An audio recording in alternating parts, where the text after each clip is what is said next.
એક નજર કરીએ આજના મુખ્ય સમાચાર ઉપર। શ્રાવણ માસ શરૂ થનાર છે ત્યારે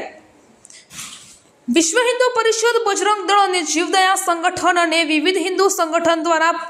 થરાદ પ્રાંત કચેરી ખાતે આવેદનપત્ર આપવામાં આવ્યું, જેમાં માંસ મટનની ચાલતી હાટડીઓ બંધ કરાવવા માટે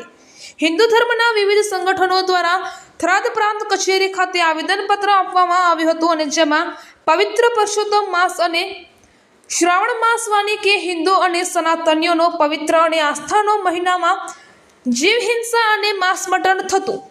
ગેરકાયદેસર વેચાણ રોકવામાં આવે અને જેમાં ઉપરોક્ત વિષયના અનુસંધાને હિન્દુ અને સનાતનીઓના પવિત્ર માનવામાં આવતા શ્રાવણ અને પરસોત્તમ માસમાં પ્રારંભ થઈ ચૂક્યો છે અને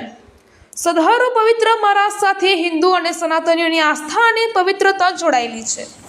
અને જેમાં આથી થરાદ તાલુકાના અમુક શહેર અને ગામડાઓમાં અને અમુક વિસ્તારોમાં કસાઈઓ દ્વારા ગૌમાતાની હત્યા, અબોલા જીવો, હેરાફેરી, તસ્કરી અને હિંસા કરીને માંસ મટનનું ગેરકાયદેસર વેચાણ કરવામાં આવી રહ્યું છે। તો સદહરું ગેરકાયદેસર વેચાણ, હિંસાઓ અને આવા ગુનાહિત કૃત્યોને અટકાવવા જોઈએ અને કાયદાનું પાલન કરાવવાની જરૂર છે,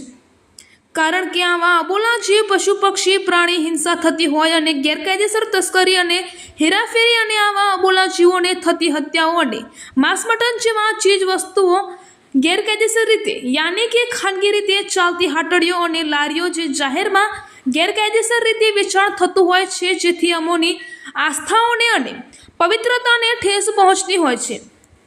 રિપોર્ટર ચક્ષુ ગુજરાત ન્યૂઝની સાથે કયુમભાઈ ચૌહાણ, થરાદ લાખણી, બ્યુરો ચીફ, બનાસકાંઠા। આજે થરાદ પ્રાંત કચેરીએ વિશ્વ હિન્દુ પરિષદ, બજરંગ દળ, કરણી સેના અને જીવદયા ટીમ અને 18 હિન્દુ સમાજ અહીંયા આવેદનપત્ર આપવા માટે આવ્યા છે। આ આવેદનપત્ર આપ્યું છે તો અમારી માંગ છે કે થરાદની અંદર વર્ષોથી આ જે જીવની હિંસા ચાલે છે એની મરણ ચીસો જે છે એ અમારાથી સહન નથી થતી। તો આમ તો 12 માસે બંધ થવું જ જોઈએ। જીવને ત્યાં એને જીવવાનો અધિકાર છે, એને પણ જીવવું હોય છે, તો જીવ હત્યા ન થવી જોઈએ, 12 માસ ન થવી જોઈએ, પણ એમાંય ખાસ કરીને આ શ્રાવણ માસમાં તો ન જ થવી જોઈએ। એની મરણ ચીસો અમે સહન નહીં કરીએ અને એને ઉપર કાયદેસરની કાર્યવાહી થાય, જેને જીવવું હોય છે બિચારાને, અને આ કાયદો હાથમાં લઈ અને પોલીસની ડર વિના કાયદો હાથમાં લઈને અને જે કાયદાને ખંડિત કરે છે અને આ સંવિધાનને જે ખતમ કરી રહ્યા છે અને સર્વ ધર્મનું અપમાન કરી રહ્યા છે, માનવતા ભૂલી રહ્યા છે, એવા ઉપર કડક સરકાર પગલાં લે અને તંત્ર જરાય પણ એને ઢીલું ના મૂકે, એના ઉપર કડક પગલાં લે અને અમને ન્યાય નહીં મળે તો પછી અમે જીવદયા પ્રેમક ગુજરાતમાં આંદોલન કરશું। બાકી અબોલા જીવ જંતુ અને મરણ ચીસો અમારાથી સહન નહીં થાય એવી આપણે ખાતરી આપી। આપણો હિન્દુ ધર્મનો શ્રાવણ માસ ચાલુ થઈ રહ્યો છે પરમ દિવસે, એટલા માટે કરીને આજ રોજ વિશ્વ હિન્દુ પરિષદ, બજરંગ દળ અને જે હિન્દુ સંગઠનો જે આજે સાહેબશ્રીને આવેદનપત્ર આપવા આવ્યા છે કે જે થરાદની અંદર ઈંડોની લારીઓ, ગૌમાંસ વેચાય છે, એના માટે શ્રાવણ માસની અંદર અમારી તો ઈચ્છા એવી રહે કે 12 માસ આ ગૌમાંસ કે અથવા